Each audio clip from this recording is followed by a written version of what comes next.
Welcome, teenies new and old, to Wits and Crits, a roundtable Q&A style podcast hosted by me, your dice goblin and resident vanilla guard boy loving ship gremlin, Hayden Daviau. I'm the player for Aviana Kolesh, Regan Aylox, and Fianula Ione. For those of you who are finding us for the first time, hi, hello, we are Nat 19. We're a group of actors, performers, and improvisers who have come together through our love of storytelling and mutual nerdery.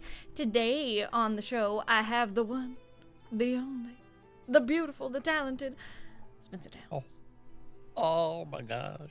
And myself, Hello. I guess. You're here too, I guess. I'm here too, I guess. You are not only host, but you are guest. If y'all hear any crunching or munching within the episode, I have an adorable but loud corgi behind me who has insisted that now is the time to chew on an antler. And if you hear any screaming, those are the voices in your head and definitely not my husband down the hall recording a video of his own. So, just a heads up if you hear some hanga or wah in the background. Mm-hmm. Those are my really impressive impressions of what's going on in my world. The is going to be my dog.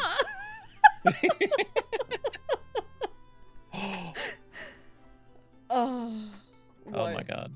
Oh my god. I got a thing from an artist that you're going to like.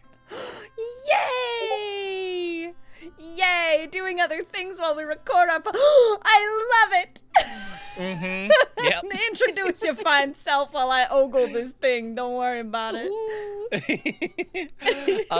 Hello, I'm Spencer. I do the voices sometimes in your head. I also do the voices for some of the 19 characters, such as Vogan or Krusk Bensley. I think those are my only active characters at the moment. I played Tagochi in Vestige, and I also played Arden when DMS was still going. Arden. Arden Is Arden. Arden Doily. Arden Doily. Arden Doyle. Yeah. And I also do a bunch of other stuff for Project Mouthwash. Oh, so, like what? I edit. I haven't done too much editing on like the main abridged stuff in a little bit. I've been making the shorts. Every short you've seen, that's me. On the Project Mouthwash channel, I should say. They're very funny. I don't do the shorts for the Net 19 stuff. You don't do every single short on YouTube? What do you mean? I would not have the time. I don't have the time in the day. That sounds like quitter talk to me. Listen, I want to hear about fucking any under or overworking stuff from you. I don't know what you're talking about. Uh-huh. Shh. Don't tell the people that I don't have an off switch. What are they gonna do when they find out? What are they gonna do? I'm not a workaholic. Leave me alone.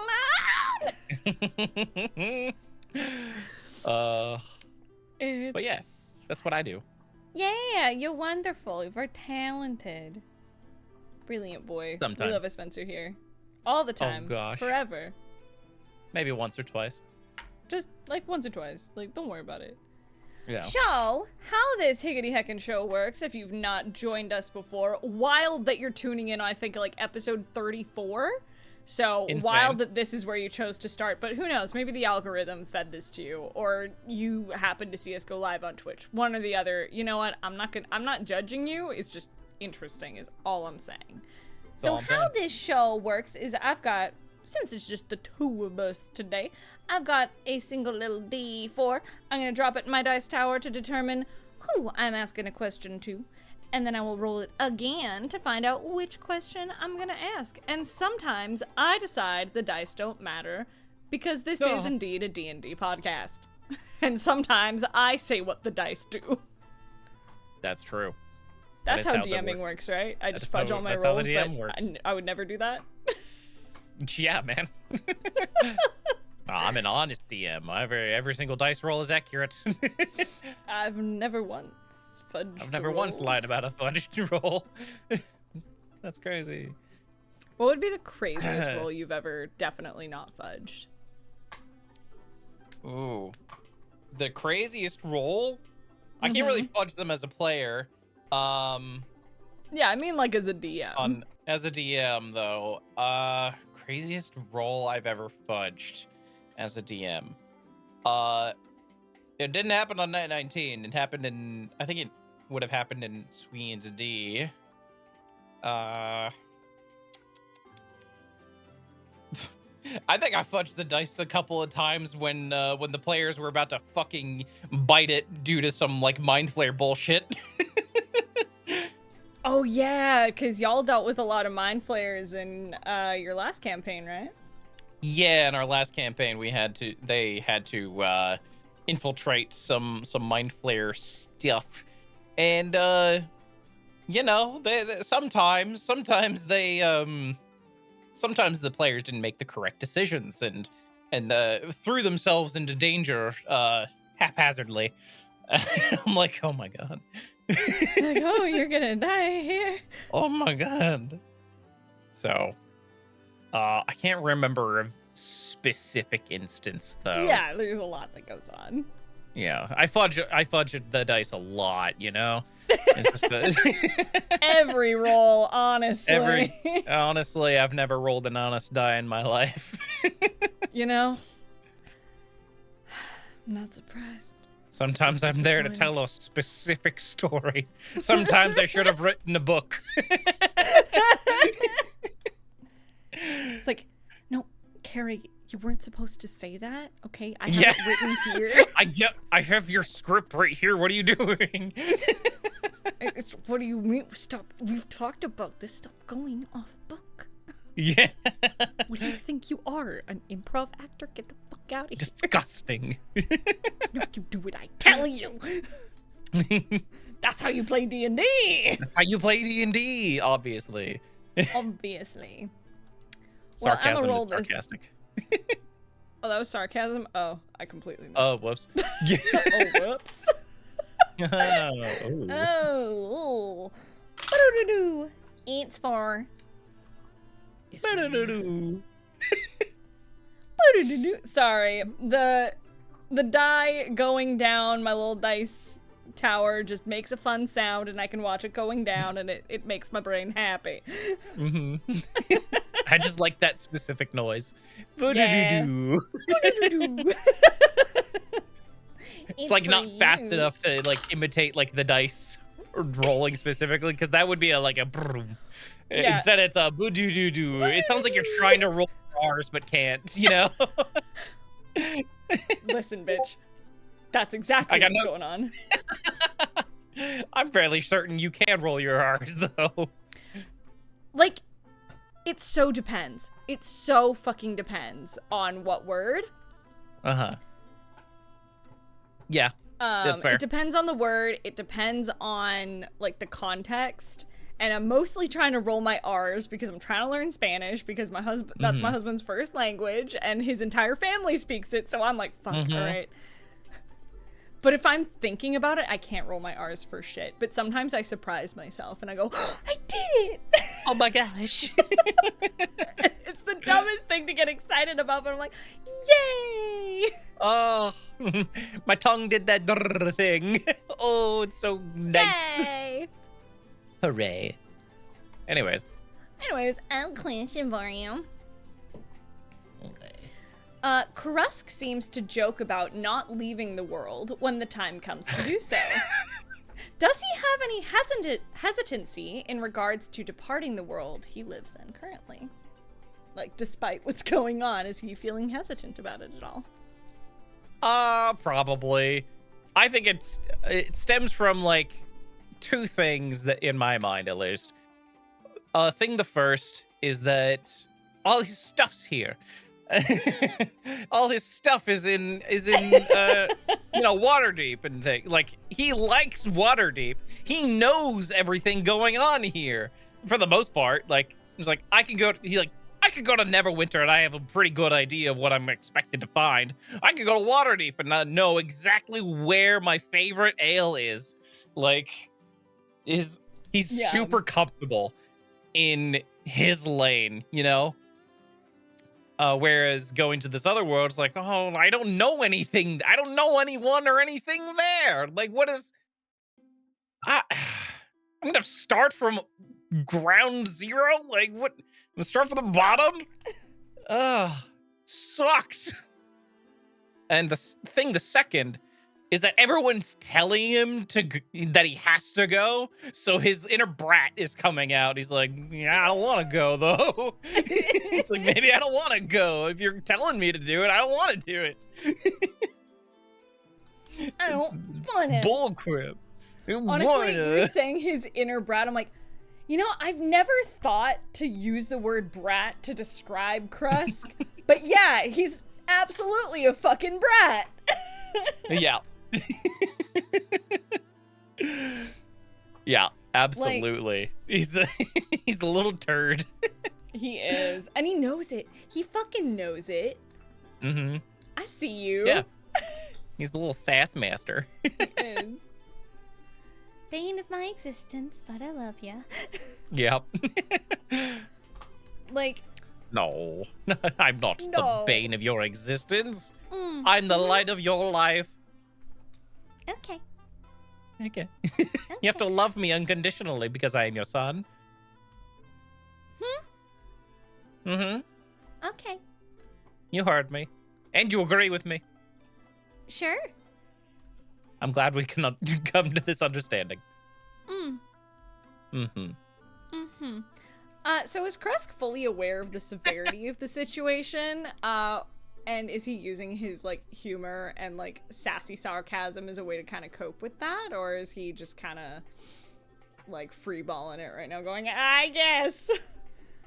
He knows he's suffering. Yeah, man. He knows that he's suffering, and he's kind of going along with the, like, I guess I'll be okay if I go to this other world. But he doesn't fully grasp, I think, what's going on. So, yeah, he's kind of just going up, using humor to try and cope, I think. I mean, it's been so much to learn in such a short amount of time, I think. Mm-hmm. Like... Yeah. Also, someone keeps killing his dogs. I don't know who's doing that. That's crazy. I haven't seen anything. So mad. So goddamn mad. Bro, it's literally like a piece of Thera's Dune, being Thera's dog, if you will. Okay, but did we know that the first time? The first time the dog was thrown into the lava, did we know that? No. Uh-huh. But we found out quickly. Yeah! You know what the issue is, though! Yes. Ooh, I'm still mad. I'm so mad that worked out. I'm tired of I'm so sick and tired of her getting away with her fucking bullshit. Because it happens to work out. I will say, I'm like, how in the fuck do you keep getting away with this? Yeah. I'm sick of it. I'm so tired of this bullshit. God damn it, Ajisai. Ajisai, I just want things to go badly once for you. God damn it. Like, everything's worked out for you, homegirl. The fuck? Yeah, everything's worked out since joining the party. I'll add that addendum. Yes. But still. We need that little asterisk there. Yeah, that little asterisk. Yeah. Asterisk. It's like, I'm tired of you not getting punished for your stupidity. She's like, Son of a I don't know, man. I don't know what you mean, man. I'm super smart. I'm great. It's like, smartest relative. Smartest you know? But yeah, no, he's using humor as a coping mechanism. Yeah, that's what I assumed. You know, I was like, I think this dude, I'm like, at least from my perspective, I was like, is he fully aware of the fact that he's dying actively right now? I feel like he is, given the constant pain he's in. But yeah, if he didn't have that, I don't think he would be. I don't think he'd be aware. But he's like, okay. Mm-hmm. My everything hurts. Oops. Ow, my everything hurts. Owie. Owie. Oh, Oof. buddy.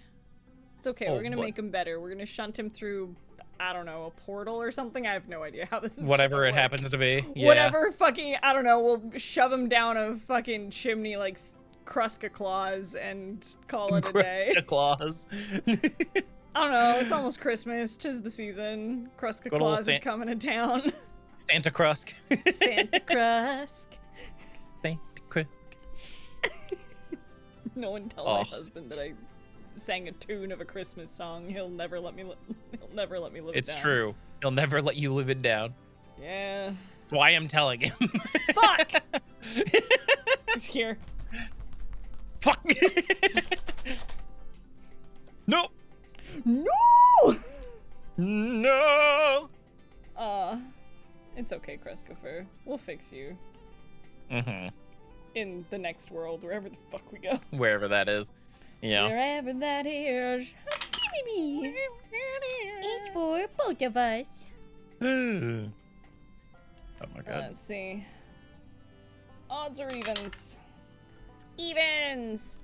Fucking speaking of, I guess while we're talking about princes. Mm-hmm. How did the two of you feel about princes coming to an end soon? Anything you want to do with the time you have left, or wish you could have done, but maybe now can't because you're in the end game? Definitely can't now. Yeah? I feel like we're past everything that we could have done. Yeah. Well, yeah. Little bit. Is there anything you wish you could have done as Kruskifer before we depart? Not really. I wish he had made more of a name for himself in the Forgotten Realms, like before he left. But you know, that's a lofty goal. I don't think he can just do that as a quick little like, here, let me just pop into Waterdeep real quick. I'm famous now. Brilliant. I'm famous now. Brilliant. famous musician bard Kruska Bensley. All right, guys, I'm ready to go to the New World. I've spread my infamy here. Now I can go spread it elsewhere. I don't like the way that sounds. You don't like how anything sounds. That's Killjoy. That is incorrect, and I'm full of joy. You kill others. You kill others' joy, though. No, No. not intentionally. Oh no. Oh no. Oh, no. I feel bad now. Oh jeez. Good. As What? you should. Yeah. Regan actually a demon this whole time. I knew it. Fucking knew it. You know. Oh. But yeah, as far as like how I feel about Prince's ending, I'm excited to get into like new stuff. Like Princes of the Apocalypse is definitely one of the first modules made by Wizards for 5th edition D&D. And Yeah. it shows. I think Aaron has been able to do some really good things with it, but unfortunately, it definitely has its things that he can't fix about it, you know? Yeah, there's only so much you can do with it. Yeah. Because I think the module as a concept is a really fun idea. Yeah. I think it needed more time in the oven. I think it needed to not be a dungeon crawl, dude. Like That's a lot of what I'm getting at. Yeah. I think it would have benefited more from being less dungeon crawly. yeah.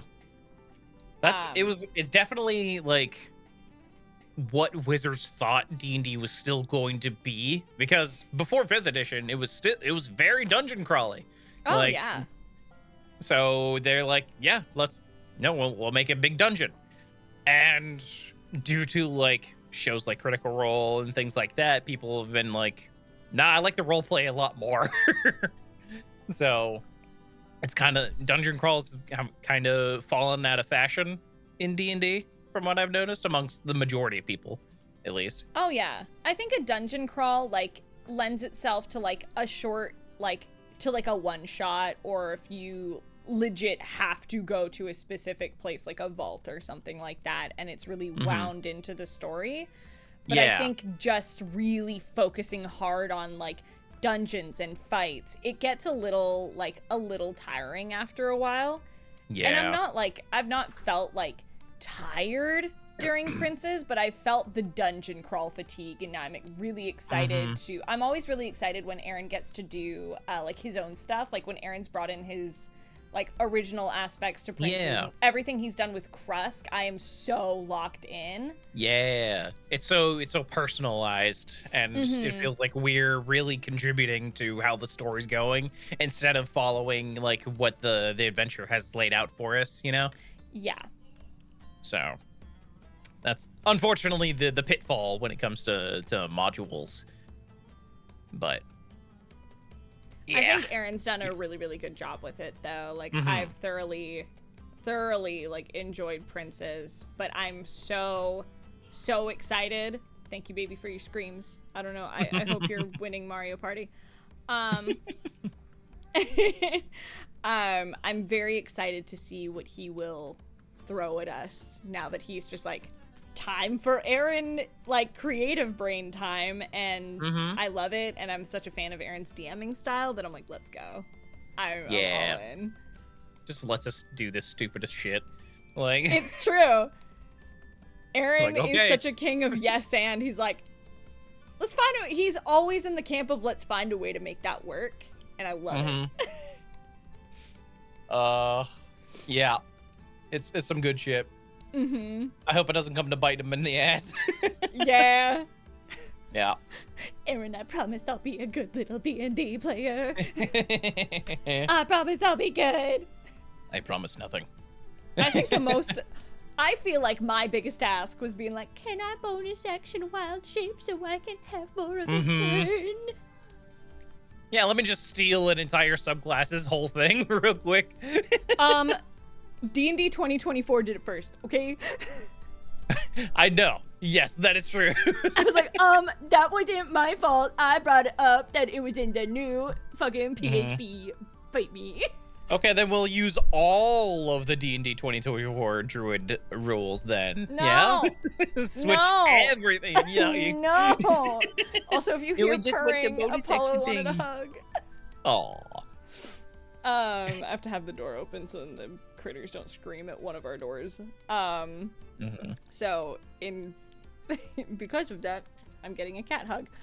But no, I don't want all their changes that they sure made. Yep.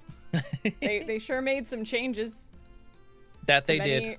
To many classes and parts of the rules. And, you know, some of them I just like more, and some of them I refuse to use. And you know what? That's what I'll say on that.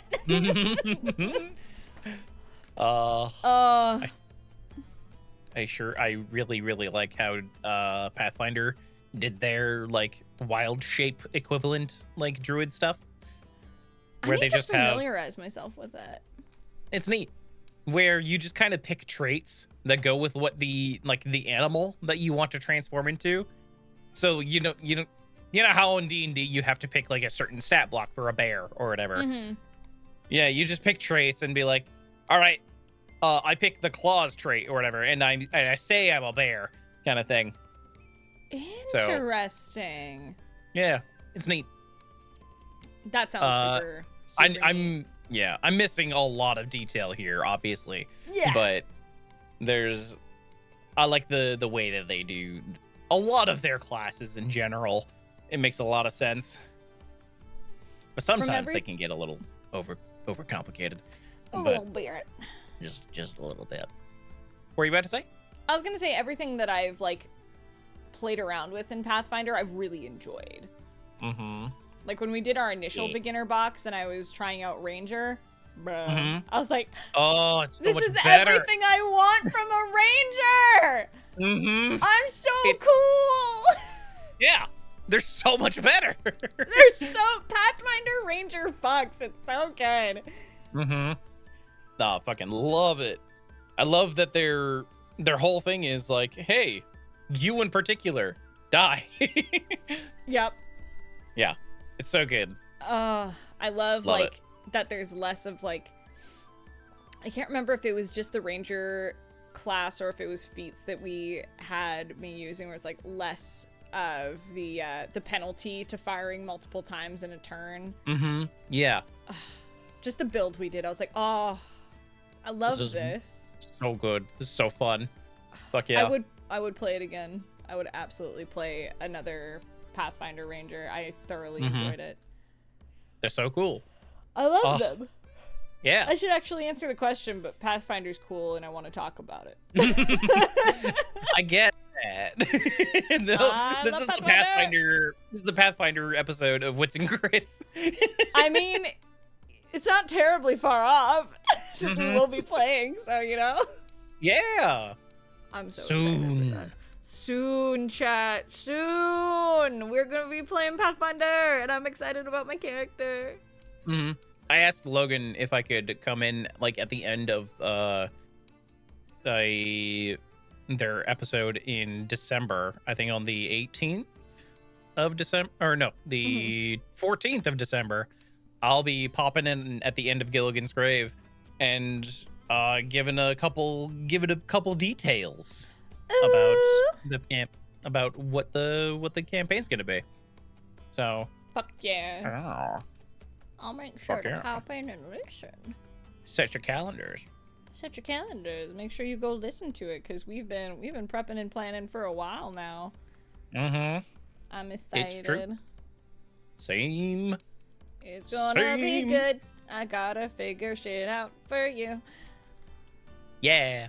Yeah. I have it all down. I just need to organize it. I'm sorry. That's okay. Did I answer this question? I don't know if I did. We tangented real hard. I don't know, but I'm sad it's coming to an end because there are certain things that Aaron told me about that may have happened had we stayed like within the realms and like playing this like through this module, which I use in air quotes because I feel like we are loosely playing the module at this point, which is fine. At this point, it's yeah. Yeah, No, it's- not really. Prince is adjacent. Sure are set in the Forgotten Realms. Yeah, that's basically we're playing in the realms. That's about it at this point, and I'm fine with that. But I think I'm almost sad we're gonna miss out on some of the stuff you told me about because it was cool, and I was like, oh, you've been setting that ish up, and it's very cool. But I'm just, I don't know if there's anything like I wish I could have done because I think I did pretty much everything that I like really wanted to do. But like honestly, the way the campaign has played out, it made me really realize some stuff about Regan and like the path that she's going down. And I was like, I don't know if she's really even realized this for herself yet. And I'm excited to go on this journey with her because I was like, oh, that's why she's been being this way. And that's what's coming up for her because of this. Interesting. Okay, I understand why that's coming up for me in character. Fuck yeah. So I'm excited to explore her more and explore her in like a whole new natural environment and see like how that affects her and like what Aaron's gonna throw at us. Heckin' fuck yeah. I'm excited to see where we go with this party. I'm twisted, especially because Kyra's like, I don't know if I'm gonna go anymore, so we'll see. That has me. I'm like, okay, all right. We'll see. It's like, but you love playing Kyra. What the fuck?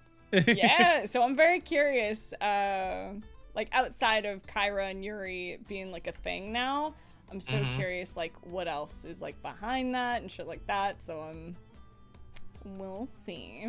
You want that smooch?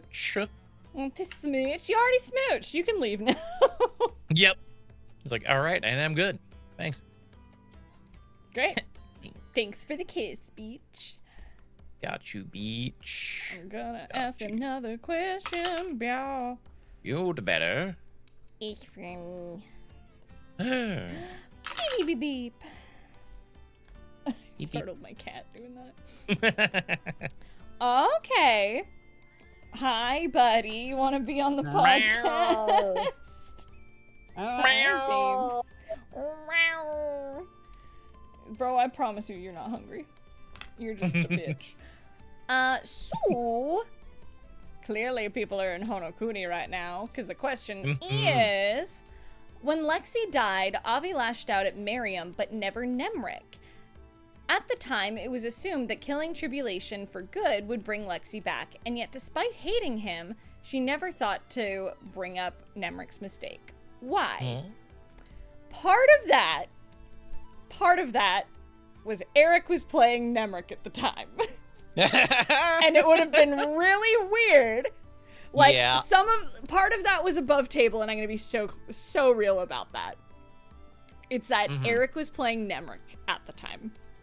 And it would have been kind of fucked of me to go off on Nemric when his player wasn't there and expect Eric to deal with Avi at that point in time. And I never want to yell at Eric. Aww. I don't think I can do it. Coward. I know. Do it. Yell at him. No, I could never. He's a bitch.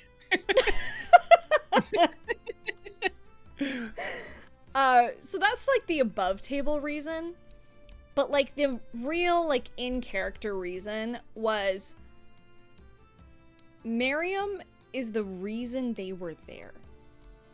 Aviana never wanted to go to this fuck ass place. She didn't want to go to Honokuni where she's like, cool, high chance I'm never going back. You brought us to a place that is literally out to kill us. We are in a literal fucking death game because of you. And because of you, Lexi's fucking dead, for all we know. And you did this because you wanted more power. So, in that moment, Avi felt pretty justified. Another question got asked about this is like, did she feel justified with lashing out at Miriam? Kinda, yeah. Pretty damn justified. Yeah, because like he brought them there, and the fuck, like, yeah. You brought me to this nightmare scape, and now you didn't personally kill her, but you might as well have. Like, exactly. That's where her head was at. It's like, you might as well have killed her yourself because you were so desperate. My buddy. I know, right? Fucking Miriam. Fucking Miriam. But he's like, fuck yeah. like, meh, feed me, but also fuck Miriam. Meh. But that's pretty much it, is she did feel justified at the time. And she wouldn't have actually followed through with killing him. What did I say to him? Talks a big game, though. She does, absolutely. She wouldn't have gone through with it because there's multiple reasons. She's like, this wouldn't make me any better than him in this moment. But she definitely was fucking pissed, which is why she beat the shit out of him. I don't want to disappoint my dad. I don't want to disappoint my dad. He's right there. He's right there. He's right there. But it's like, okay, once he like called her on it, she started thinking more rationally, and he's like, you get a freebie. You get to kill me. So like, do it. But she's like, this is just gonna make it harder for everyone else. And like, we're gonna then have to go figure out how to get your ass back or however this works, and that's gonna be an annoyance for me. So you know what? It's not fucking worth it to kill you. And when she told him that it wasn't worth it, she was kind of telling him that he wasn't worth it. Ooh. And that was meant to hurt. Oh, I hope it did. God, I hope it so. Stings. In that moment, I was like, I hated and was like, there's a part of me that hates to do this, but God, it's so juice. It's just so juice. Juice. I think that's probably one of my favorite Honokuni moments. One of my favorite Avi moments, just because I was like, oh, I haven't since her first appearance. I haven't shown her flying off the handle in a while. Yay! Mm-hmm. Because the first time she like went off was continuously stabbing a cultist in the neck after he was dead, and Argo's like, I think he's dead. She's like, you want to be fucking next, man? You want to? No. And he's like, yeah, that's fair. It's like, you know what?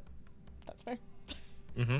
But I think like in-game reason she didn't fly off at Nemric outside of her just fully blaming Miriam. It's that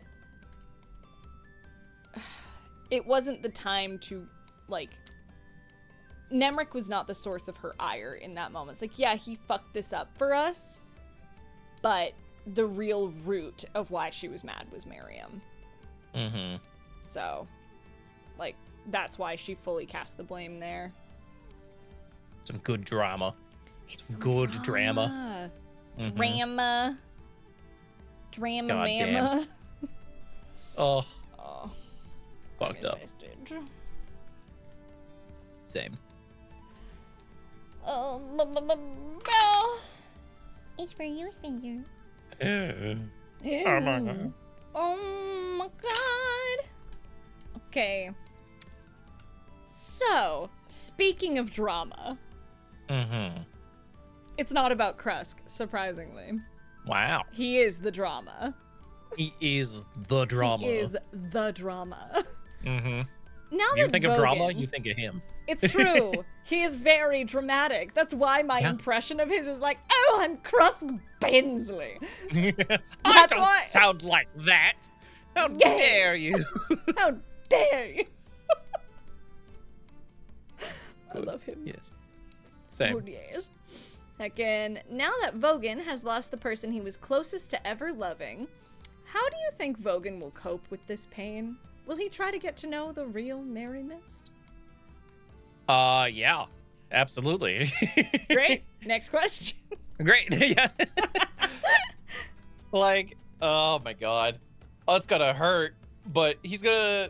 Oh, yeah, that's so tough too. Like, he got to know. He wants to know whether the person that he, you know, fell in like with, is the person that she still is, and if she's not, then like, yep, nope. I'm gonna back off.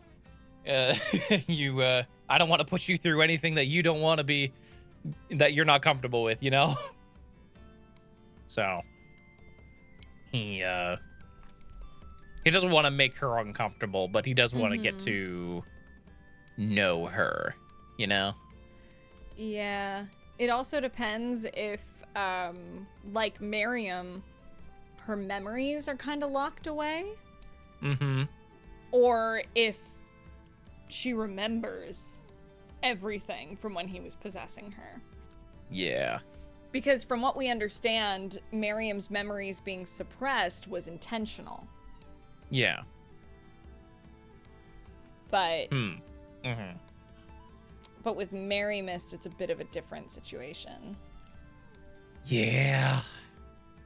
It's so complicated. But yeah. There's so much. Yeah.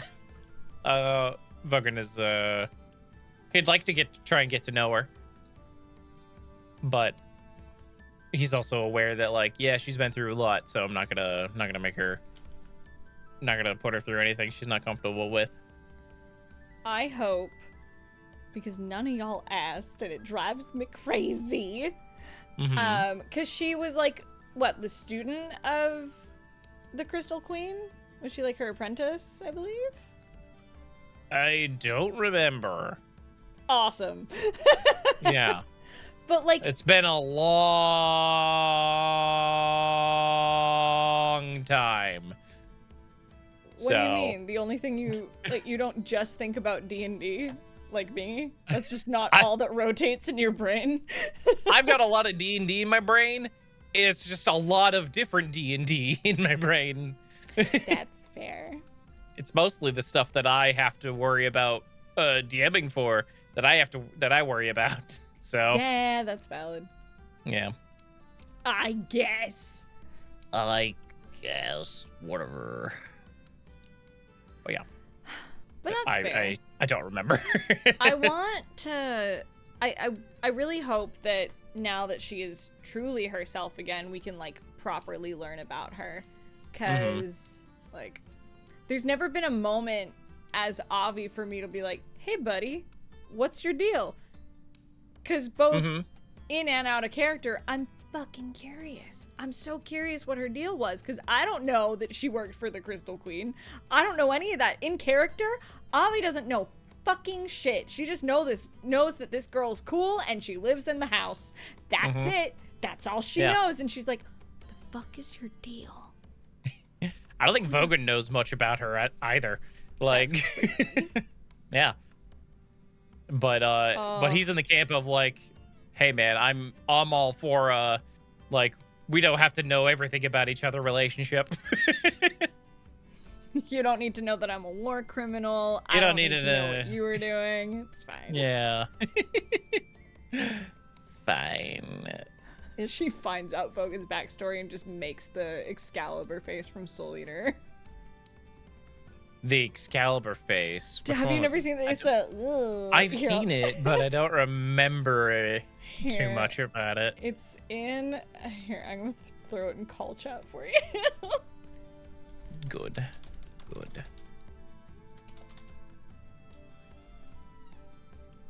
It's this. But Yeah. Oh. She just goes. Yeah. "Oh." Yeah, that's fair. Yeah. He's like, you know what? That's valid. Yeah, that makes sense. I'm a piece of shit. Cries. Uh... Oh fuck. Oh, That would be awful. awfully funny. I mean, Yeah. I was gonna say it. Mm-hmm. It's like, oh no, that's terrible. Then terrible. Oh my gosh. Oh no, I'm bummed. Yeah. It's fine. It's He'll be fine. fine. He'll be fine. He'll be fine. I hope so. I hope he'll be fine. Yeah, man. I'm curious if she'll be able to speak now that, because I think Fen did Greater Restoration on her, so I'm very curious if that did anything. Yeah. It depends on like what may like if she was born mute or just Yeah. you know. I'm not sure. I don't what know caused. if she did Restoration on her or something. I can't remember. I don't know. Because she did Greater Restoration. She cast something else on her outside of that, and I can't remember. I don't know. I just don't know. The temptation to go back and listen to the episodes when I don't have time, but I kind of want to because I'm curious, and now it's in my brain. All that free time that you have? Yeah. I have so much free time. I don't know what you're talking about. We are not recording this at 11 p.m. my time. I have so much free time. I'm fine. I'm fine. I'm fine. I'm gonna ask another question. Oh boy, it's for me. Awesome. Yeah. Okay. Speaking of never the drama. For Aviana, she doesn't need a mom, she deserves a dad, Kolesh. I love that. After a Big fan. traumatic experience in the epilogue episode, you were worried that Quintus had knowledge of your past. Are there worries that someone may use that knowledge to hurt you? Say, having Rory learn about some of the actions you took in the snowy village, for example. Ew. Well, Avi is always worried about being hurt. That is why she puts up, "Thank you for your input, buddy. I know you're getting picked up." But, it's gonna be a meowalicious episode, y'all. Mm-hmm. Not sorry. You're welcome. You're welcome. Honestly, you're welcome. Yeah. But that's why Avi has so many walls up, because she's terrified of being hurt. If that wasn't clear. She's like, no, fuck all y'all. I'm gonna be over here. I don't need to make friends. Go away. Save for this fucking human guard boy, because I don't know. I've known him forever. He gets a pass. Listen. Aviana may not be vulnerable to radiant damage anymore, but she is vulnerable to emotional damage. Yeah, she sure is. She's a very fragile woman. She is incredibly fragile, and as much as she likes to tell herself she's not, at the end of the day, I don't know if I've said this on an Wits and Crits episode before, but it doesn't feel like something she'd say, so I don't mind saying it. At the end of the day, she's still very much that child that woke up without her mom. She's that child that woke up in the street with her mom being gone. Like, that's why when Miriam, like, healed her after the second, like, the final tribulation fight and, like, woke her up, that's why she, like, literally yelled out, "Don't go." 'Cause... Damn. Yeah. So... She's still that little girl in so many ways. She's still so vulnerable and fragile. That it's like, the question is, like, are you worried? Are there worries that someone may use that knowledge to hurt you? Absolutely. She is absolutely terrified that someone will learn something about her or know something that she doesn't and use that to fuck her over and use that to hurt her. And I feel like that's pretty justified. That's like, especially in the world in which we play, where, you know, the stakes can be so high and we are dealing with, like, these crazy higher powers that, sorry for the cat bump, there's a cat. I'm sorry, again, Catalicious episode. We're dealing with, like, the Fanient, Satsumaru, fucking even Seiryo no Tenkei. She's like, you're telling me about my past, but I'll also stab you in the neck if I need to. She's, let's see, as for Rory learning about the actions she took in the snowy village, I think there's always just been worry for her about Rory finding about anything about her. The first date they went on, Logan touched on something that I had written in my backstory, or, like, just little things about she and Rory's relationship, like, just their friendship. She had never invited him back to her house. She had never showed him where she lived because she was so fucking ashamed. Because he lives a very different life than she does. And she was so terrified that he would see it and find out. Apollo, stop eating my stuff. That he would find out how she lived, where she lived, and would not want to be around her anymore, and would be ashamed of her, or, you know, just have rich boy opinions, and she couldn't handle that. So she never told him, because he was always so worried about her, like, at all times, that she didn't, like, she both was worried about his opinion, but also didn't want to give him one more thing to worry about. So it's kind of like a multitude of things, and he knows that she's a criminal and has done a lot of shitty things. I don't think he knows that she worked for the family, even just taking jobs and, like, selling stuff to them. I don't think he knows, and he's bound to find out. Like, especially if he hasn't already, like, on his own. Exactly. She doesn't know if he knows. Yeah. And she's not about to ask. Especially with how much, which is, you know, a little fucked up, but let's go. It's one of those, like, I will tell him on my own time. It's like when I feel ready. Whenever that happens. I'll tell him on my own time when I feel ready to lose him, which is never. Yeah. So we'll see. And I'm very curious because he's like, I'm going to train and I'm going to come travel with you. So in the moment, that's awesome and that's great and excited that her best friend will be around and that she can fight side by side with him because that's the thing that she loved, like even just the first arc. But him finding out that she's like, yeah, no, you can, hey, Ultraloth, you can kill all the people in this village if you let these people go. That'll be a conversation. It's And like, I'm like, what the fuck, dog? yeah, for real. It's like, dude, the hell? And to which she'd probably say, I'm a demon. It's what we do. You knew I was a bad person. I don't know.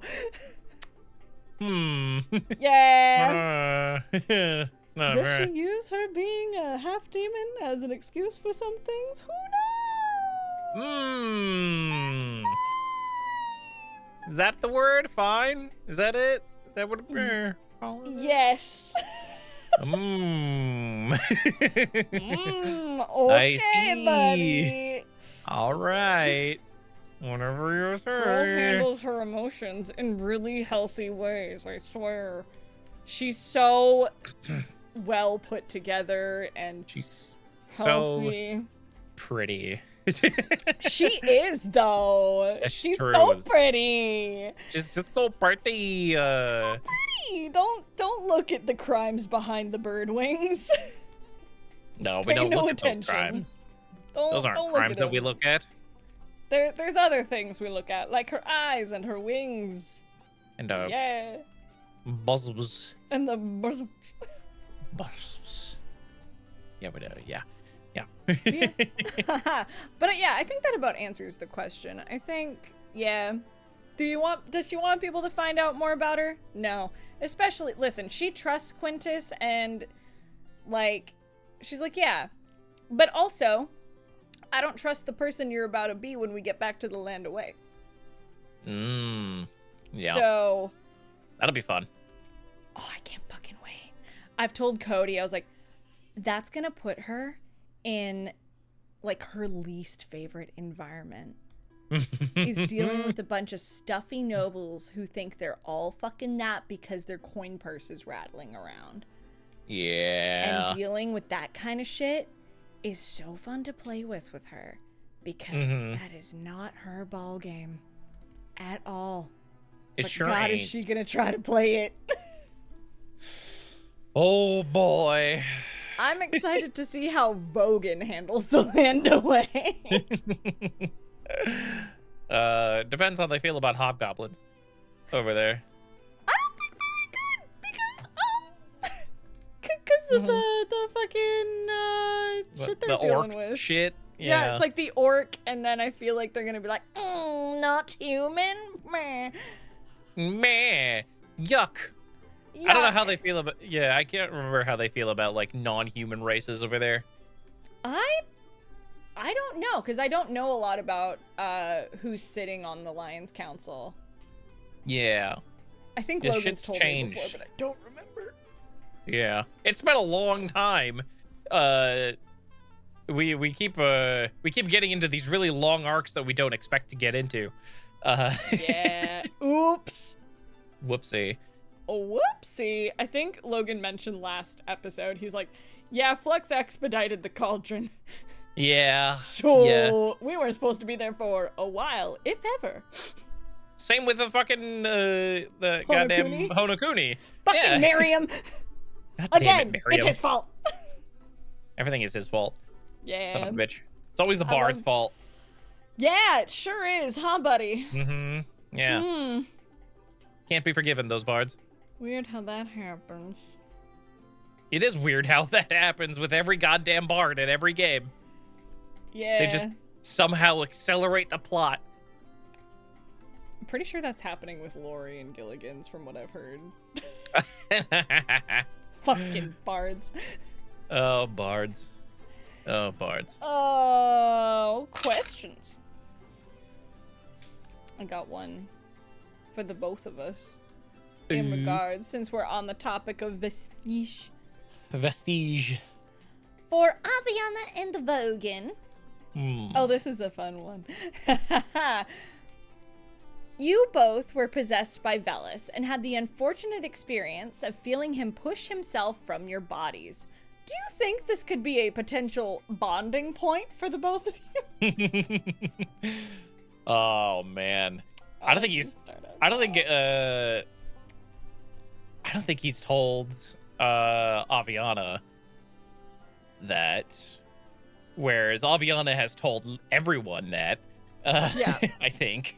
Yeah, because she was... I don't know if Vogan was around when she was, like, catatonic, but... No. Yeah, I think No, he I was don't up think with he Mary Mist, so I don't know if even he, like, knows the full extent. Yeah. Now they they went through the same thing, but they had different reactions for sure to it. Yeah. Yeah.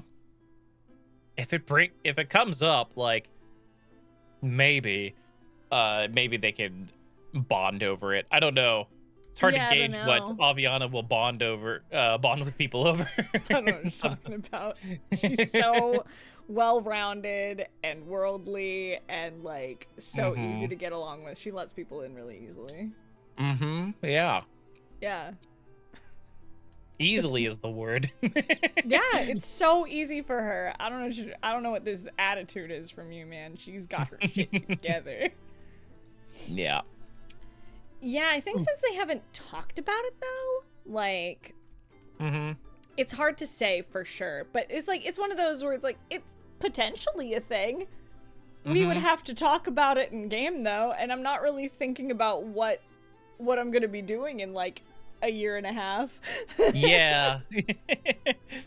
Also, like, Vogan doesn't, like, feel, I think, as bad as Aviana does about it.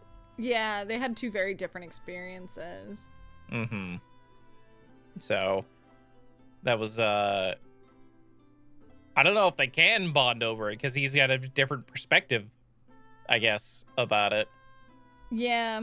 I don't know if they could bond over it, but I feel like sharing the perspective at least is like, here's how I felt about it. Here's how you feel about it. We did it, but who knows? I have no idea. Yeah. We'll see. We'll see. Oh, we'll see, all right. A wheel spins like this die. Doo-doo-doo-doo. Boo-doo-doo-doo. Well, it's supposed to be another duo question according to the die, but there's no more, so we're gonna ask you a question. Oh, what the fuck? Yeah. I mean, it was an odd number, and I've got you as number 1 on the sheet. So Yeah, like, all right. Oh, this is fun, especially since Princess is coming to a close. Mm-hmm. Can you go into more detail on why Toren made the decisions he did, and why you eventually stopped playing him? Also, did you have any input after Aaron took over? No. I did not have any input. As for why I did the things that I, like, why Toren did the things that he did.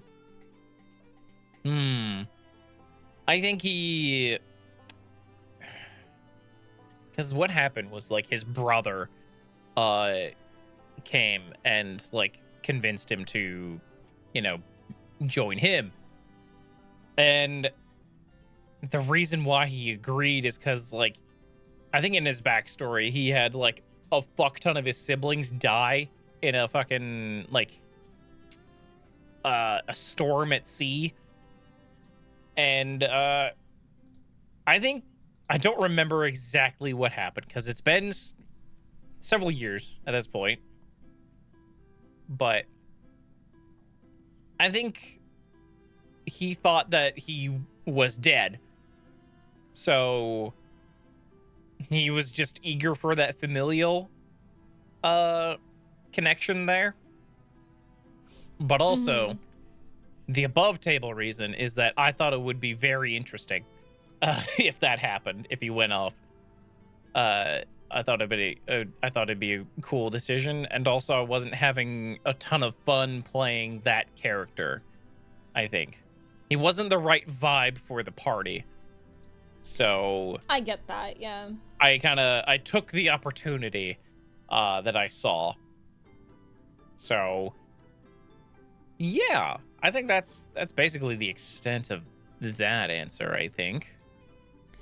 Yeah, I think that's like a super important thing like to take into consideration like as a player or just like when you're at a table is like, are you having fun? Because if you're not, whether it's super apparent or not, it's eventually going to bleed into certain things. Yeah, for sure. So Ugh. I'm glad that you're having so much more fun with Krusk because I can tell how much Krusk you was- love that boy. Yeah, Krusk was the exact vibe that group needed so desperately. They needed that like joyous character there instead of just all being a bunch of edgy downers. Like Yeah. There's only so much angst that you can that you can have. Yeah. Oh, thank you for the meows, buddy. You're interrupting me. I know you don't care. But yeah, no, that makes sense. And I'm so glad. And I think Krusk, even in like our party, like with the additions of like Regan and Najisai, I think, and now Casper, I think Krusk always brings such a sense of fun. And like, he brings that whimsy that you need. Yeah, absolutely. He's just got good. He's got good vibes. He's the kind of dude who brings that life to the party kind of thing. And those types of characters are super fun to play, and also they're really good for party dynamic stuff. Yeah. So, yeah. I love playing a goofball and like bright energy characters, so I get you. Yeah. So fun. So fun. So good. I'm very glad I made the decision to step down with Toren. I'm glad he's still around though. Me too. I enjoy seeing him around. That was fun. So, yeah. Especially early princes, I don't know what the dynamic would have been had Toren been there instead of Krusk. Yeah. And I'm like, our relationship would be very different in that game. The whole story would be so different. Oh, I think. yeah. Yeah. Because Toren would not have gone down the path that Krusk did, for sure. Oh, boy. That would have been interesting, but, goddamn. Yeah, it would be... God, I'm really trying to, like, in my brain, like, in my little storyteller brain, I'm like, how would he have really fit in? Like, where would that have slotted in? Not to say that he couldn't have fit in, because that's D&D. You see your party, you make it work, and you sprinkle shit throughout the world, but, like... Would have been a much darker tone. Oh, yeah, I think so, for sure. I also think we would have stayed on track for longer than we did. Yeah, probably. Yeah. So, that's fine. It's fine. I love it. Fine. Yeah, it's good shit. Hell yeah. Got a couple more questions here. No. Pew. Pew. It's for little old me. Oh, shit. Oh shit, fuck. Okie doke. Well, speaking of princes, Regan to be the group mom. Oh, okay, weird. It got cut off. I think I just copied it into this document. Real weird. Uh-oh. I think it was, did you intend for Regan to be the group mom, or did that just happen? And how does it feel when a dynamic you never planned ends up developing? Well, to answer the second part of that question, the fucking best. That is the best. That's one of my favorite things about D&D and D&D roleplay is the unexpected relationships and bonds that happen. Like, I love Regan's approach to relationships, and I love her approach. Like, I love playing it because you can feel that she's a little weird, and she's definitely, like, I speak from experience here. She's the kind of quirky homeschooled kid a bit. She's sheltered, and the way she approaches things is very different from people who live out in, like, society and things like that. She's like, well, that's weird. That doesn't make sense. It reminds me of, like, early Willow from Buffy, the Vampire Slayer. Yes, absolutely. Yeah. Not late stage Willow, but early stage Willow. Before I started having problems with Willow. Before I questioned That's not even Willow. the stuff I'm talking about. Like, she goes down, she gets some shit later. Holy fuck. I believe it. Yeah. It's so good, though. I fully believe it. Oh my god. I gotta love Buffy. Mm-hmm. If That's I my wasn't favorite so season. tired. The shit that Willow gets. Holy hell. Which season is that? I think it's season 6. Ooh. Yeah. Ways off. We are ways off, but yeah. And at the rate we watch it, we're a ways off. We're ways off. It's fine. Okay, there's a bunch of stuff to skip in season 4. It's fine. I believe it. Apollo, don't bite me. I'm recording a We show. could have skipped this season because it's bad, but you know, it's fine. There's so much good shit in this season, though. But faith is there. But Faith is there. Yeah, exactly. That's why I want to skip it. Yeah, but Faith and the Willow episode, the fucking doppelganger episode is so good. Oh. But faith is great. there. But Faith is there. Ugh. Yuck. I love it. Oh. God damn. Faith. So did I intend Regan to be the group mom? Nah. Regan was probably one of my most loosely planned D&D characters. Mm-hmm. I came in very loose with her because I wanted to just kind of try out growing with a character and just opening my mouth as them and just letting them just exist in the world and kind of following their lead, if that makes any sense. And maybe that's an artsy-fartsy actor brain. I don't know. I know I can be a bit artsy-fartsy with my character approaches sometimes, but with Regan, I think I've mentioned before, but I don't remember. I had no plan for her voice. Nothing. I was like, I'm gonna let her open her mouth and whatever comes out will come out. And that will be her voice. That'll be her placement. And I'm just gonna let it happen naturally. And she wound up being like higher and softer, and I think that really works for her character. I think it really fits her vibe, and I was like, oh, there she is. Okay, got it. I understand what you sound like now. And I knew Regan was an older sister going in. I knew she had 3 siblings, and she was the oldest, and like struggled with that a little bit, not being like, she didn't hate being an older sibling. She loves it.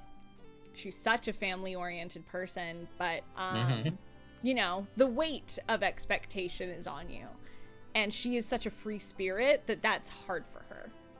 Yeah. But there's certain aspects that she's grown into with that. And she's grown a lot, and she's changed so much just over the course of the campaign that it's been really fun. And her being the group mom, I think that just comes from her being an older sibling. Yeah. And from her nagging Krusk. Well, yes. Yeah. Which, Regan can be a bit of a goody two-shoes. I know this, and I love that about her. It's really fun. Listen, she did drugs with him once. Mm-hmm. Yeah. Oh, look at her trying to bond with her son. So cute. Oh, sure. Okay. Okay. It's like, if I let you call me mom, will you go wherever the fuck we're gonna end up, great. Mm-hmm. Listen to your He just- stepmom. He lives for those reactions. It's like, if you keep feeding into these reactions, I'm just gonna keep doing it because I find it very funny. I know he's older than her, but he sure acts like a younger brother. Mm-hmm. Yeah. It is the younger brother trying to get a rise out of his older sister. Yep. And I think part of the reason she hasn't stopped is because I think in her heart, like, hasn't stopped reacting to it. Because in her heart, I think she knows that it's in good fun. And it's, especially now, she's like, I know this is just Krusk being Krusk. He's silly, and, like, this is just kind of part of our friendship dynamic now. Yeah. Like how y'all call me 2 feet tall and things like that. You act like I'm so itty bitty. I'm like, that's just part of the friendship at this point. 2 feet tall. That's a little high, don't you think? Shut the fuck up. I'll kill you. All right. Okay, Sure, and I'm boy. 7 feet tall. Okay. I mean, when I'm next to you, you sure seem 7 feet tall. Yeah. Wait. Well, yeah, you're like a foot tall. I'm 1.5 feet. Get it right. that half really matters. It does. It's One of my favorite things important. whenever you describe your actual height, like 5 foot, like 4, 5 foot 6 I'm or 5 something. foot 5.5. Yeah, 5'5.5". The half, half is important. It's very important according to you. It means I'm almost 5'6", but not quite. Okay, I'm a half inch shorter than my friend Jonah, and that matters. Yeah. Yeah, I'm glad you agree. Uh-huh. Sure. But... Ooh. Wow. Okay. All right. But anyway, Goddamn. yeah, Regan she leans into it now because she's like, yeah, fuck it. Whatever. Mm-hmm. I have 2 younger brothers who have razzed me forever. My sister is super precocious and, you know, like, whatever. At this point, she's kind of unbothered and she feeds into it for the fun of it at this point. Yeah. But at the beginning, she was like, no, take me seriously. There's early Regan was so desperate to be taken seriously. And Yeah. and she still is, because she feels like she isn't taken seriously. She feels like she doesn't actually add anything to this group. She's like, everyone else is so much more powerful than me. And I feel kind of useless, is kind of where she's at all the time. No. And so she's But like, she's if so my used- worth in this group is to be the nagging mom friend, then I'm going to lean into that. And I'm going to let that be what I bring to this group, because I don't bring anything else. Aw. Caretaker of the group. Every group needs one. It's true. Yeah. But, Yeah. oh, But you didn't expect it to get sad. Oh, no. No. Oh, God. I don't know why that always tickles me. Yeah. Like, oh, God. Yeah, God. It's so good. It's the droopiness of, like, the sound. Yeah. If that makes sense. Yes. The droopiness of the reed. The droopiness. Yeah. Nope, I went to go roll my R's and then I thought about it and then my throat tightened up. I'm like, nope, can't do it. So The- that thing I said. That weirdness of it. Perfect. Perfect. paid to That's a voice. perfect rolled R, right? Yeah. Yeah, I can speak You get Spanish paid to say perfectly words. now. I sure do, man. Oh.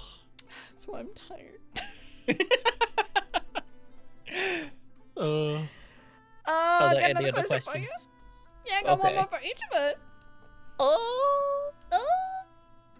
Got a question for Tagochi. Tagochi. Tagochi. For Tagochi. Oh, For Tagochi. my boy. Yeah, I love him so much. I know this is a secret that nobody knows, but I love him Nobody so much. nobody's put this together yet somehow. Nobody knows how much I, Hayden, love Tagochi. I almost said And also Aviana, and I was like, that would be but true. also Aviana, yeah. That's why I said I almost said Aviana. I was like, wait, hold on. Yeah. Wait. Yep, not lying either way. I mean, true. You know what? So true, bestie. So, Tagochi has never addressed the many comments made by Nemric about his affections for the paladin. What does Tag think about the Petal Knight's feelings for him?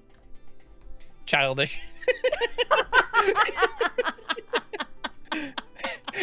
Give me the tea, spill it, let's go. So in his mind, it's like, what I imagine is how, like, if his like daughter's friend found his daughter's like little like 10-year-old friend looks at Tagochi and says like, "Oh my god, your dad's so hot." Like, that's how he like kind of reacts to that. It's like, "Oh, that's very cute." But that's so like, fucking funny. It's like it's not to be taken seriously in Tag's mind. He's like, oh, he's just a kid playing, you know. Oh my god. Get fucked, Cody. Because Tag is like fucking ancient at this point. For a human, at least. Yeah. So he's like, listen, you're very immature. So yeah. It's so funny. If anyone's gonna clip anything from this episode, please clip that and send it directly to Cody's inbox. Thank you. Cody's gonna give me so much shit. He is, and I can't fucking wait. Let's go. Like, sorry, Goddamn. girl. Sorry. Sorry, but pretty sure Tagochi loves me more. Got him. I win. You're the daughter, and Nemric is the daughter's friend. You're not my fucking friend. Okay. We're not friends. Whatever you say. We are unfortunate colleagues. Right. I am right. Thank you for noticing.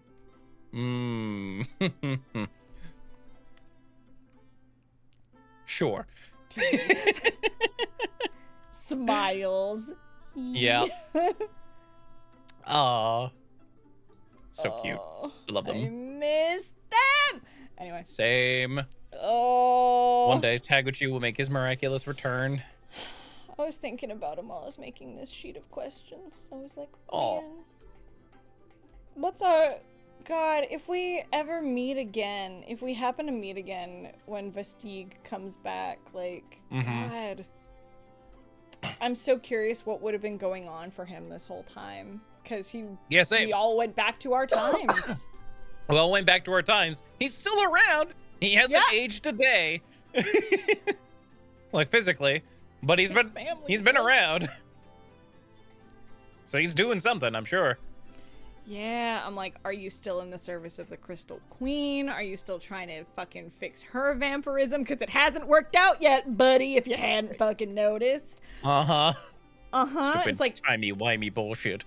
some timey-wimey bullshit. There's also, it's like, has he changed emotionally within that, like, 100-year gap, you know? Yeah. Is he still in service of her, but, like, at this point, his family's all human, so, like, who knows? Oh, they're dead. Yeah. Yeah, they're super dead, so, like, what is dead. he fighting for? Unless he has grandkids now, so it's like, yeah.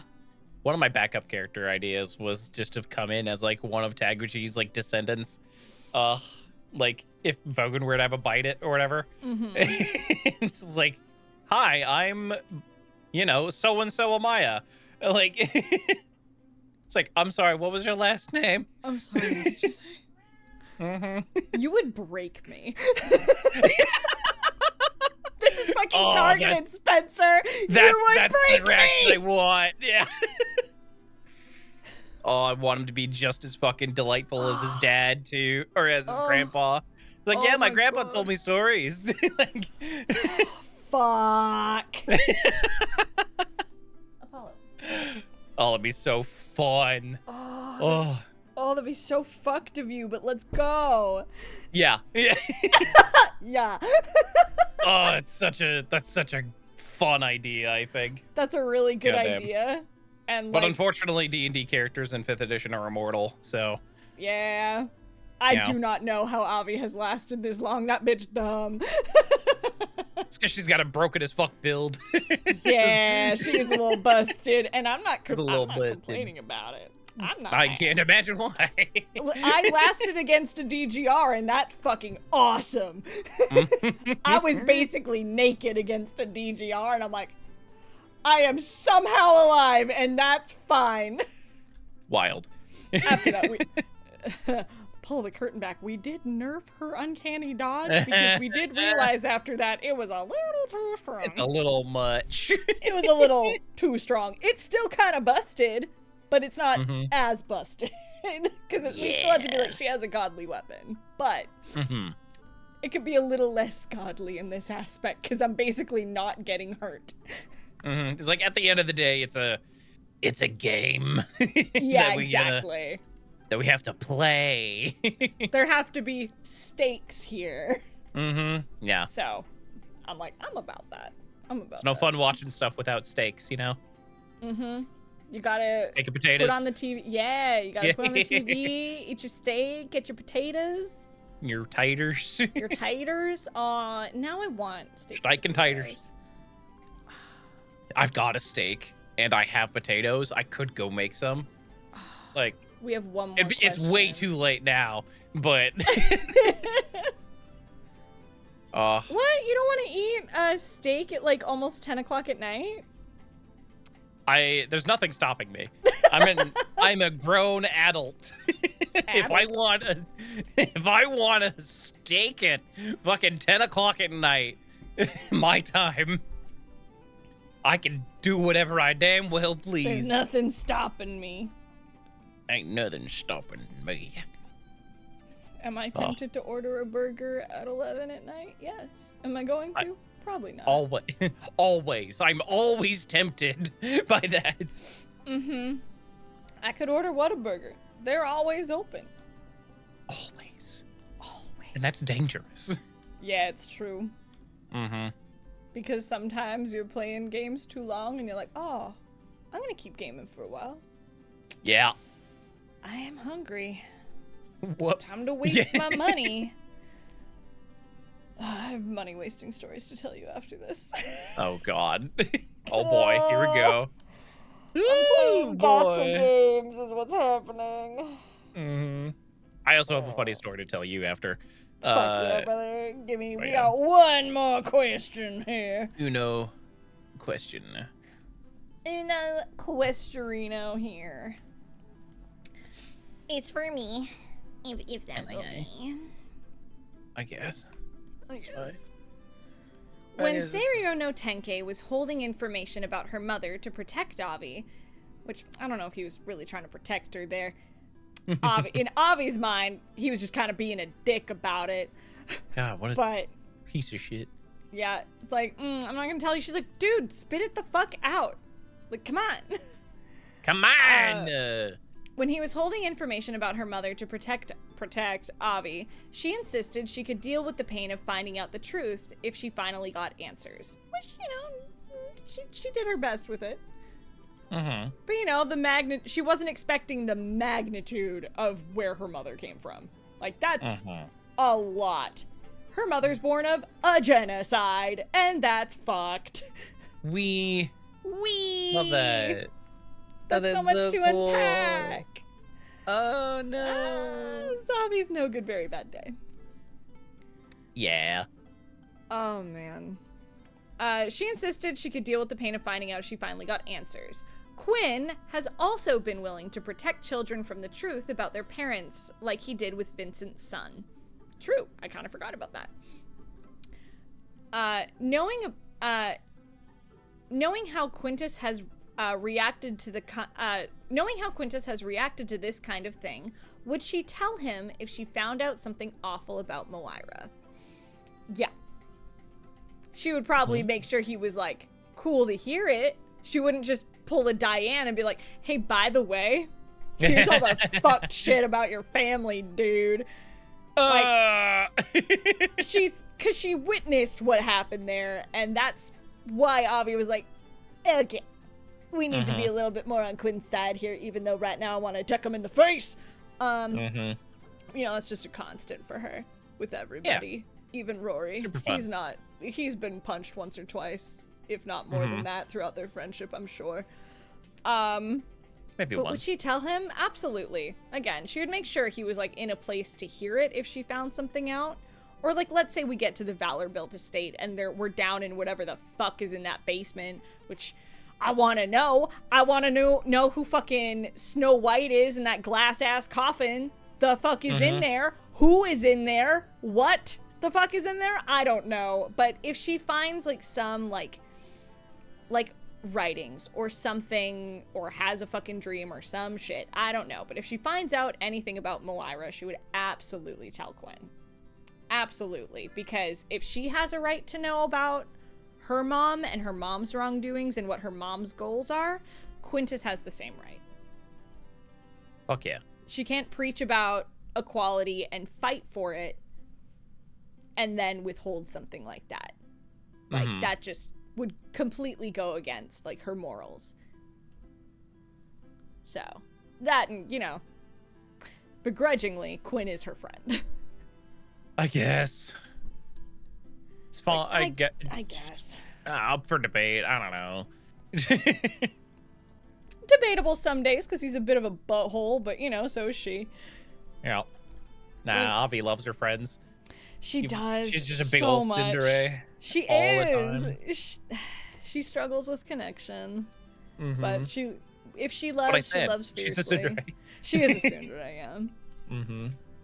Yeah. God, I love her though. Love her so She's a much. cutie. I'm glad. She's I told this to a cutie. Alejandro recently. Like, babe, I realized even when I'm playing a character who's like kind of a dick, I can't escape playing like kind of cutie patooties. It's true. I'm like, It's I don't. kinda what you do. It's a through line. I think I've played like in VO like one or two characters. I'd say one, because the other one's like a bit character. I think it was like a bit roll in Fruits Basket where I'm like, we should smother this guy's dad with a pillow. Oh my god. Yeah, I remember I watched it with Carrie. She's like, God damn, Hayden. I'm like, I don't know. They paid me to say it. But I think like my only character who's not like a cutie in like immediate sense is like my character in Wrong Way to Use Healing Magic. I don't know if I would call Amilla a cutie. Yeah. From what I've seen, I wouldn't call her that. Yeah, I think she's my one character who isn't like kind of a patoot in some way. Yeah. I don't know how to escape the patoot allegations. It just keeps happening. I don't know why, but it happens. Just fall too easily into it. I guess. I don't know. Avi wasn't meant to be a patootie, but it just kind of happened. Oops. Can't escape it. I can't escape the cute. It's a Hayden through line. I guess. It's like how Maddie can't play anything other than intelligence-based characters. Shit, you're right. Yeah. Wait, Raleigh wasn't int-based, was he? No, he wasn't. But you know. You know what? Case in point, actually. Wait, that's not even a jab. That's just a, oh wait, no, he walked away from Raleigh to play an int-based character. Fuck. Yep. He's most really comfortable in those int-based characters. Yeah. To the point where like we joke about it with him. That's like, so funny. Yeah. Is his current character in y'all's Swee&D int-based? Yes. That's so funny. Yeah. That's really funny. I love you so much, Maddie. I don't think you're listening, but I love you so much, buddy. Love you so much. Oh my god. Oh, I was thinking about him the other day. Just preach him. Preach Maddie. I preach all y'all. And I preach you for being on this episode. Ooh, what a good segue! Oh, I did it! Let's fucking go! So I'm good. learning! Wow. Wow. But yeah, that is all the time we have, though. Yeah. Yeah. Okay. So, like, I'd really appreciate it if you could, like, promote yourself, though. Okay. Where can the teenies at home find you there, bud? You can find me on Blue Sky, because I'm not on Twitter really anymore, for obvious reasons that I won't go into. But you can find me. What is my Blue Sky? What is this specifically? Let me pull that up. I don't know. Is it Buddy VA? No, it's you can find me Spencer Downs parentheses Buddy. This was in there. Spencer D. Dot bsky dot social. So that's, you can find me there. I post sometimes. But other than that, you can find me you can find me editing videos at home. You can find me in my house. You can find me in my house usually. I don't leave it often. And this is Spencer's address. Here's my IP address, the last 3 digits on my my social security. Here's my Visa the 3 digits on the back of my Visa card. Yeah. Great. Thank you for all that very important information. I will make sure to put it on the dark web when we wrap. Thank you. You are so welcome. I need anything for I you. need friends. Anything for you. Then what the fuck are we? Yeah. The fuck, man? Yeah. Wow. You know what? I don't think I'm gonna put that stuff on the dark web anymore. Fuck No! you. Yeah, that's what fucking happens. You're a monster. I know. You bitch. Horrible, really. But thank you for that. I suppose if you want to find more of me on the interwebs, you can still kind of find me on Twitter. I'm mostly just kind of shit posting at this point on there. It's a lot of just me shit posting and being like, oh boy, I spent money on gacha games. I guess this is who I am now. Here I go again. Here we go again. Oh, here I go spending. It's kind of just me shit posting on Twitter, but you can find me also on Blue Sky at Haybale Voice. I'm also Haybale Voice on Twitter and on Instagram. I don't really post on Instagram a lot, but I am there. You can find me primarily on my VTuber account as Scylla Aria. That's SYLLAARIA. I'm on Twitch, Blue Sky, and TikTok, as well as YouTube. I recently just started a new YouTube channel. I say new. I've had it kind of just chilling in the back burner for extra Scylla stuff. It's Scylla Aria Dice. So if you are interested in seeing like dice making videos and shorts and things like that, all of that will be put there. So if you look up Scylla Aria Dice on YouTube, I would appreciate if you would go check it out, because it's going to be a good time. And I'll likely be making like some of that Nat 19 dice that I make for the Patreon, which I finally am getting back to doing. I'm so sorry, Patreon supporters. I promise I'm getting back to it. I swear. I swear to Quinn it's happening. It's okay, I forgive you. Oh, thank God. That's the only forgiveness I ever need. Good. I'm glad. Thank you. Thank you. I appreciate Got you. Anytime. Got you. But if you want more Nat 19, which obviously you would, that's why you're here. Remember, you can tune in Tuesdays and Wednesdays for gaming streams with the cast. Wednesdays alternate with this, obviously. Tuesdays, we have the cool kids with Maddie, Eric, and Cody. My brain almost said Spencer, and that's incorrect. I guess I'm there too. I guess you're there too. Wednesdays, it's myself and Braden Alexander. And Thursdays, we have Princes of the Apocalypse until... Oh, you finish? Not ready. And Gilligan's Grave on Saturdays. And if you are interested in our merchandise or you just want to know more about our team, you can visit our website at nat19show.com, nat19show.com. You can also find us on Twitter, as well as Blue Sky and Instagram, and also Facebook. So if you're on any of those and you see postings, hi, it's usually from me. You're welcome for the memes. And the occasional accidentally retweeted cat video. Don't look too close. That is absolutely still me. Oops. I'm not sorry. Enjoy the cute cat that I accidentally retweeted. It's fine. You're welcome. You're welcome. So thank you all so much for tuning in, and we will see you all next time. Bye-bye. Goodbye.